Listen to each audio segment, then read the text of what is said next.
అయితే ఇక్కడ చూస్తున్నారు కదా మన మోహన్ రావు పటేల్ గారి యొక్క పెద్ద కుమారుడు ముద్దుల కుమారుడు యొక్క జన్మదిన వేడుకలను అంగరంగ వైభవంగా ఇగో కేక్ కట్ చేపించి అక్కడ జరుపుకున్నారన్నమాట.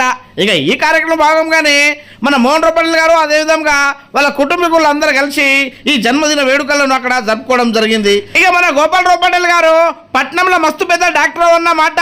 అంతేకాదు తండ్రికి తగ్గ తనయుడన్నమాట. అబ్బా ఈ ముచ్చట ఎట్లేమంటున్నా అని అనుకుంటున్నారా? ఏం లేదు, గతంలో ఎమ్మెల్యే ఎలక్షన్ కంటే ముందు గల్లీ గల్లీ వాడ వాడ గడప గడప ఊరు మొత్తం తిరిగి బీజేపీ పార్టీ యొక్క స్కీమ్ల గురించి, బీజేపీ పార్టీ చేసినటువంటి పనుల గురించి గొప్పగా క్లారిటీగా ఊరు గడప గడప దొక్కుంటా ప్రచారం చేసినటువంటి నాయకుడు అన్నమాట.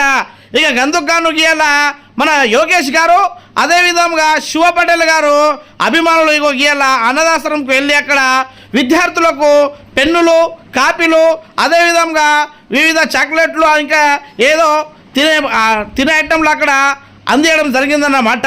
ఇక ఈ కార్యక్రమంలో భాగంగానే మన ముదల్ నియోజకవర్గంలో ఉన్నటువంటి అభిమానులు కూడా పెద్ద మొత్తంలో మన గోపాలరావు పటేల్ గారికి మన సోషల్ మీడియా ద్వారా పెద్ద ఎత్తున శుభాకాంక్షలు కూడా తెలుపుతున్నారు. అంతేకాకుండా నిండు నూరేళ్ళు అష్టాఐశ్వర్యాలతో సుఖంగా ఉండాలని ఇక్కడ ఉన్నటువంటి ఈ పిల్లలు కూడా అక్కడ దీవించడం జరిగింది. ఒకసారి క్లియర్గా వినండి.